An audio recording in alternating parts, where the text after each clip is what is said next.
નમસ્તે વિદ્યાર્થી મિત્રો, આજે વાત કરવી છે ધોરણ 9 અને ધોરણ 11 ની અંદર જે નવી પરીક્ષા પદ્ધતિ 2024 ની અંદર વિદ્યાર્થી મિત્રો આવી છે તેનું નવી પરિરૂપ, તેના ગુણભાર અને નમૂના પ્રશ્નપત્રની સંપૂર્ણ વાત કરીશું.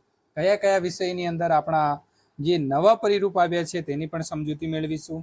એ પહેલા ચેનલની અંદર પ્રથમ વખત આવ્યા છો અને નવી પરીક્ષા પદ્ધતિના પેપર સોલ્યુશન મેળવવા માંગો છો તો મિત્રો ચેનલને ખાસ સબસ્ક્રાઇબ કરી લેવી. મિત્રો, તો એક નવો પરિપત્ર જે છે તે સરકાર દ્વારા બહાર પાડવામાં આવેલો છે અને તેનો વિષય આપણે પ્રથમ જોઈ લઈએ. તો રાષ્ટ્રીય શિક્ષણ નીતિ એટલે કે NEP 2020 એટલે કે 2020 અન્વયે શૈક્ષણિક વર્ષ 2024-25 થી ધોરણ 9 અને ધોરણ 11 ની પરીક્ષા પદ્ધતિની અંદર ફેરફાર કરવા બાબત. તો વિદ્યાર્થી મિત્રો, તમને ખ્યાલ છે કે ધોરણ 10 અને ધોરણ 12 ની પરીક્ષા પદ્ધતિની અંદર પણ ફેરફાર કરવામાં આવેલો છે અને એ જ પ્રકારે એક સૂત્રતા જળવાય તેના માટે ધોરણ 9 અને 11 ની અંદર પણ પરીક્ષા પદ્ધતિ જે છે તે ફેરફાર કરવામાં આવ્યો છે.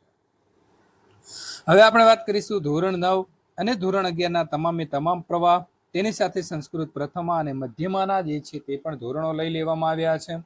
હાલની જોગવાઈની વાત કરીએ તો હેતુલક્ષી પ્રશ્નો જે વિદ્યાર્થી મિત્રો 20 હતા તેની અંદર 10% વધારો કરી સુધારેલી જોગવાઈ પ્રમાણે 30% કરી દેવામાં આવ્યો છે.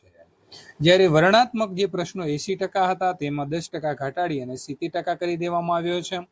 વર્ણાત્મક પ્રશ્નના વિકલ્પનો પ્રકાર આંતરિક વિકલ્પ જે તમને મળતા હતા તેની સામે વિદ્યાર્થી મિત્રો હવે તમને તમામ પ્રશ્નોના જે છે તે જનરલ વિકલ્પ મળશે. એટલે કે પેલા કેવું હતું તો મિત્રો પ્રશ્ન નંબર 15 છે, બરાબર, તો 15 અથવામાં 15 આપવામાં આવતો હતો, બરાબર, એટલે કે 15મો પ્રશ્ન જ તમને આંતરિક વિકલ્પ મળતો હતો. તેની જગ્યાએ હવે તમને દાખલા તરીકે વિભાગ સી ની વાત કરીએ તો 15 પ્રશ્નો હશે તો એમાંથી તમને ગમતા તમે 10 કોઈ પણ પ્રશ્ન લખી શકો છો. કે તમારે 11 નંબર, 12 નંબર, 13 નંબર એવો લખવો છે એવું નહીં, પણ તમને જે ગમતા છે એમાં તમને તમામ પ્રશ્નોના જનરલ વિકલ્પ જે છે તે મળશે.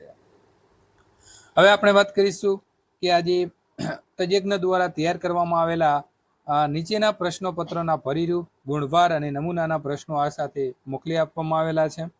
તો મિત્રો એની વાત કરીએ તો ધોરણ 9 ની અંદર અહીં વિષયો આપણને 10 આપ્યા છે અને ધોરણ 11 ની અંદર જો ગુજરાતી પ્રથમ, દ્વિતીય એટલે કે બંને ભાષાઓ જે છે, પ્રથમ ભાષા, દ્વિતીય ભાષા છે અંગ્રેજી, હિન્દી, સંસ્કૃત, અર્થશાસ્ત્ર, આંકડાશાસ્ત્ર, એ પ્રકારે મિત્રો કુલ આપણા જે 22 જે આપણા વિષયો ધોરણ 11 ચાલે છે અને ધોરણ 9 ની અંદર ચાલતા 10 જે આપણા વિષયો છે તેની નવી બ્લુપ્રિન્ટ જે છે તે જાહેર કરવામાં આવી છે.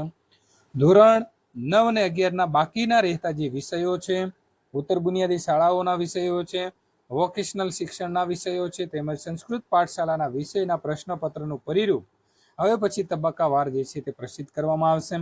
મિત્રો, આ જે પ્રશ્નપત્રનું પરિરૂપ મેળવવા માટે, ગુણભાર મેળવવા માટે અહીં આપેલી જે એન્ડ સ્ક્રીન છે આના ઉપર તમે ક્લિક કરીને આગળનું સોલ્યુશન મેળવી શકો છો.